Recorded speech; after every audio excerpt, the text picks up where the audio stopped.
Last na nga ito. Last na siya dun sa box. Bumili ka ng... Tama nga.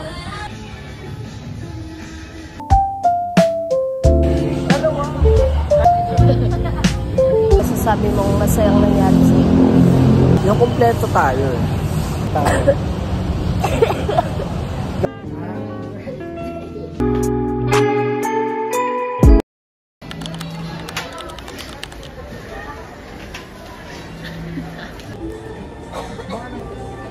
Ano yung ganda ko?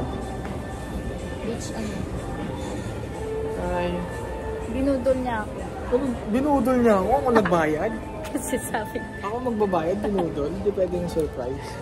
Sabi niya kasi... Ba't nasa feeling room tayo? Hindi totoo na ko eh. Sabi niya school supplies lang. Tapos... May pag ganyan. Kasi wala naman sa usapan.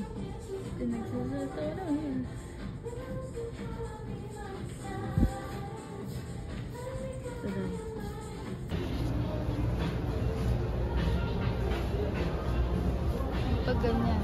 Hindi pa kakasunod. Ano ulit? Di ba sabi ko may bilang ito na ito? Eh wala sa sukat. Meron pa. Oo, naubusan kami sa sukat ng ganitong style. Pakita mo. Ganito siyang heels. Last na nga ito. Last na siya dun sa vlog. Kaya kami sa South Mall. Bilhin mo na lang yun. Ganda no? Ganda ng shades nung nakasuot sa mannequin.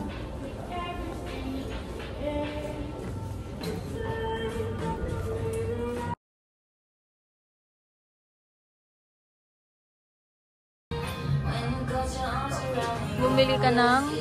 Tama nga.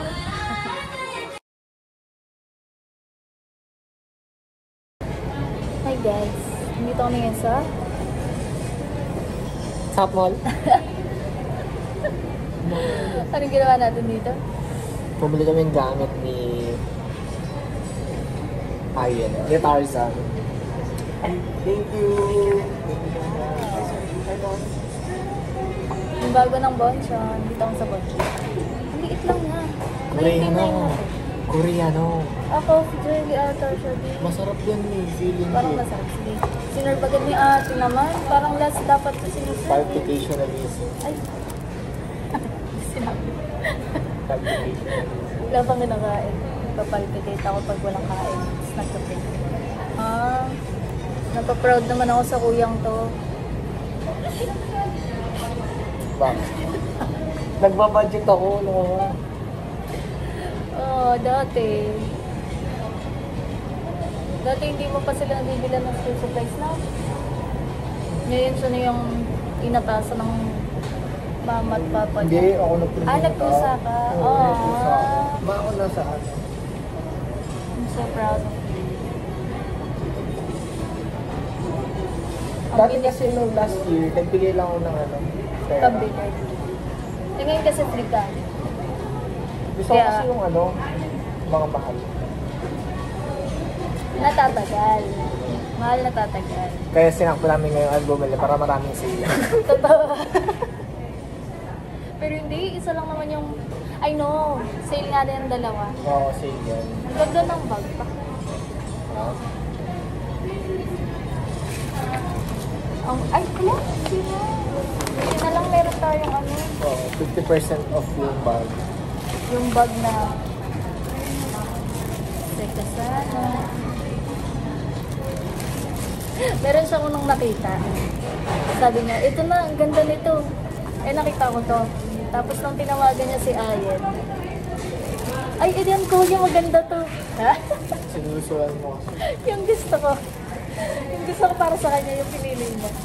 Ganda kaya, very ano, Korean. Korean ba? Likit ba?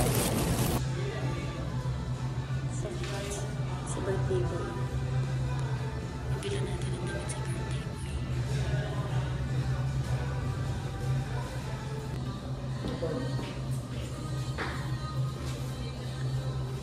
Ganda. Maganda yan. Ang lamit ng tela. Talaga. Ito sa aircon kay. Happy birthday.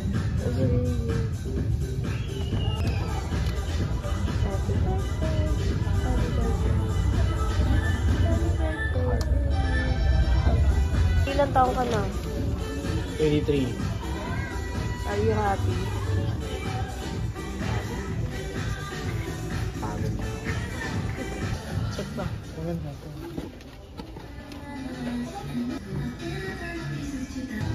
Shala. Okay mo. Slippers, check. Libre pa mo. Regalo yan. Regalo.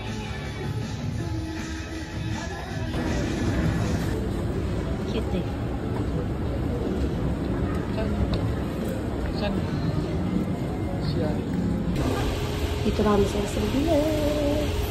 Dinner with family of John kasi birthday niya. Birthday din na to. Chinelis.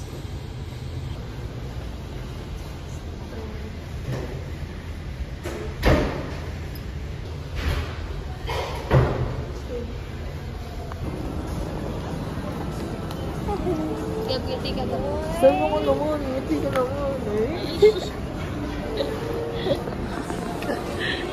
Saan tayo kakain?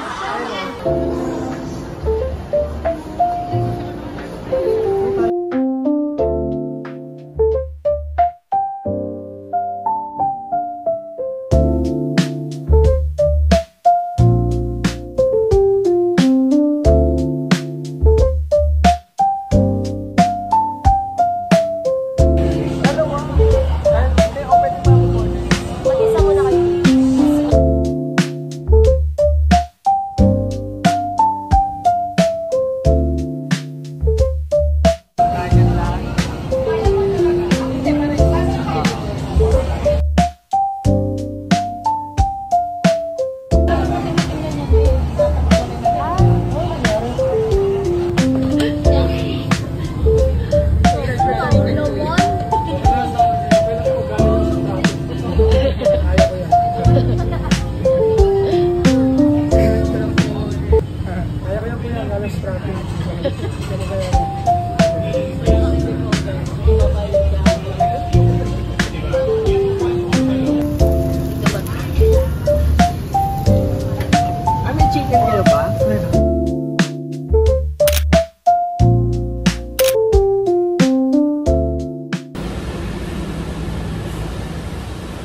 Saya ka ba?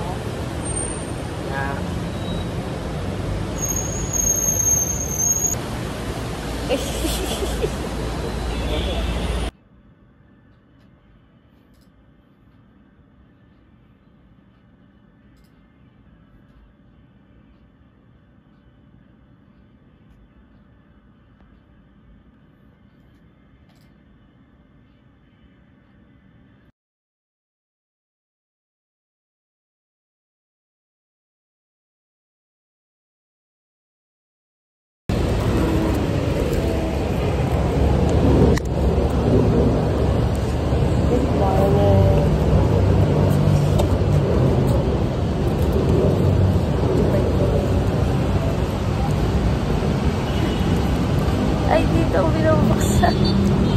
Tara. Dito ba naman ano? Tara. Ako na, address.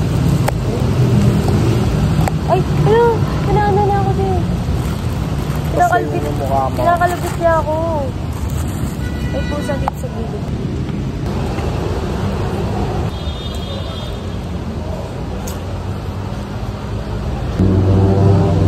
Init. Mainit. Binokol. Pareho kaming G1. Di, anong natutunan mo sa 23 years mo? Sa mundong ko?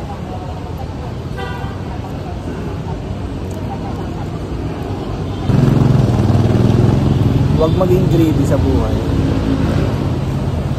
Like yung pag may mga bagay ka na gustong maabot, kahit nandiyan na yung part na yun na kahit nandiyan na yun, malapit mo na abutin, take time pa para isipin yung bagay na yun. Kasi sa kagustuhan mo na makuha yung bagay na yun, na makuha mo siya agad, nalilagyan mo yung mga kailangan mong unahin.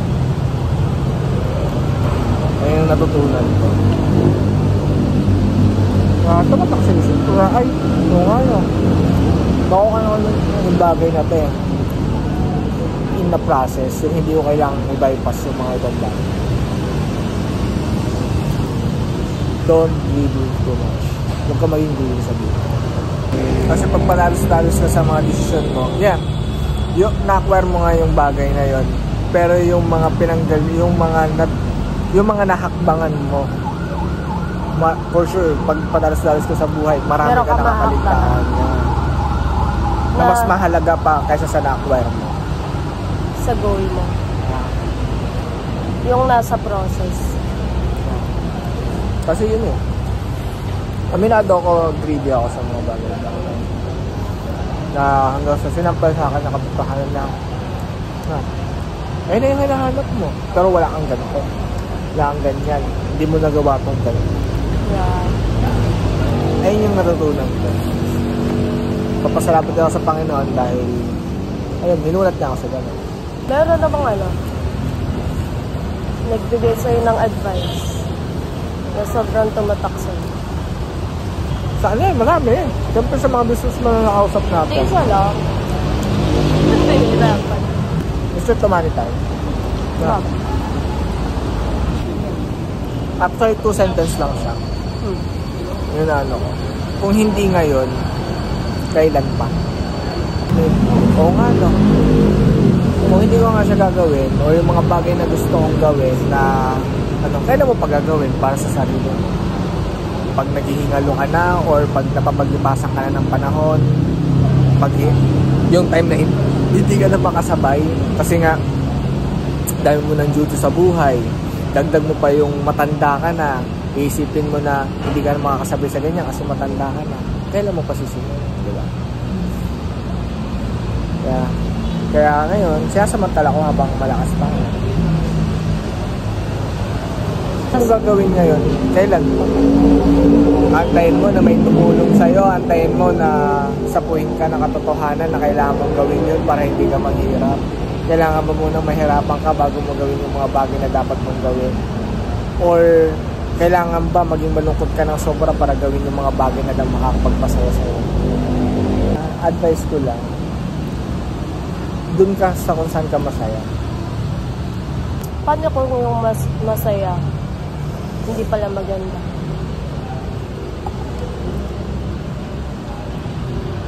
Malaki ka na, alam mo sa sarili yan, tama o mali. Ang gagawa mo, hindi. Binigay ni Lord yung wisdom para malaman mo kung tama o mali yung ginagawa mo. Pag nararamdaman mo sa sarili mo yung mali ka, then stop. Sarili mo lang nakakalam yan, not me, not your mother, not your father. Ikaw lang makakaya mo sa sarili mo. It's either na lang kung dinideny mo na hindi, tama itong ginagawa ko kasi bakit si ganito, ganun. Huwag kang dumepende sa iba. Kung tayo naguguluhan ka, kausapin mo sila. Lord, tama ba itong ginagawa ko? Mali ba itong ginagawa ko? Ano? Yung paparamdam niya sa'yo. Hindi niya ipapaisip sa'yo, ipaparamdam niya sa'yo na mali yung ginagawa mo. Then you have to be stopped.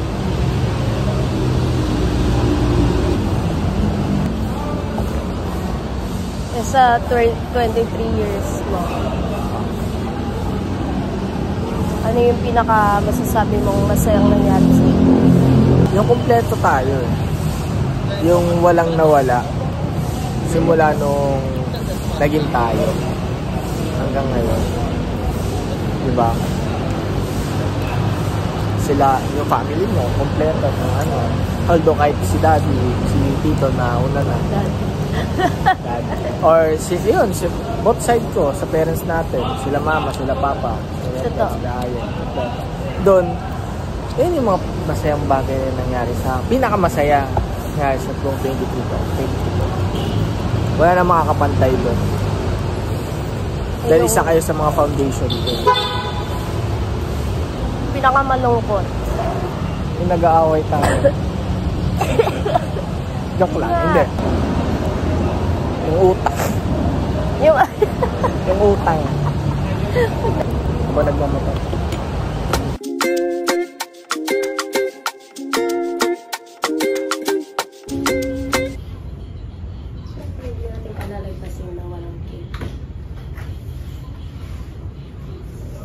niya to alam.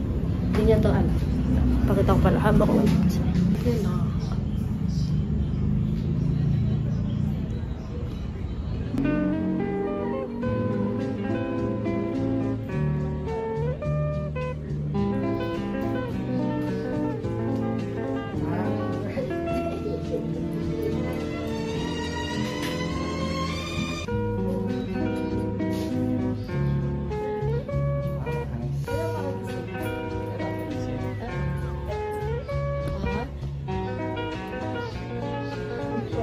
Happy Hindi naman birthday. yung damit yung special ako.